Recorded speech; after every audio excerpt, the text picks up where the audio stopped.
Last month మా మామయ్య వెళ్ళిపోయాడు కదా, అప్పుడు చాలా మంది కామెంట్స్ పెట్టారు మీ దగ్గరే ఉంచుకోండి అని. సో మా మామయ్య వస్తున్నారు, ఒకసారి వినండి మా కాన్వర్సేషన్.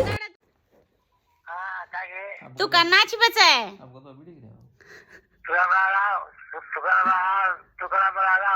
मग कन्ना बोला म्हणतो ना आज गे డిగ్రీ ఆపచ్చే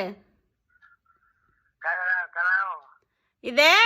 3వ తారీఖు డిగ్రీ 2వ తారీఖు పెళ్లి సహామినే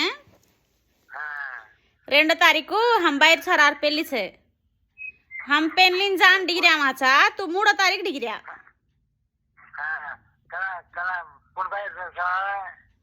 हमार मोटा पेर बेटी सोना बाईर वाले छरार पेल्ली छे ओ पेल्लिन जान डिग्री आता अब काय काम छे रे 3వ తారీఖు डिग्री डिग्री आगतो तू मंचिगा मंदू पीले तू मत्तू अंडर गोगसे अब काय को पुट्टिन रोजु कन्ना आगन पूंजरो तू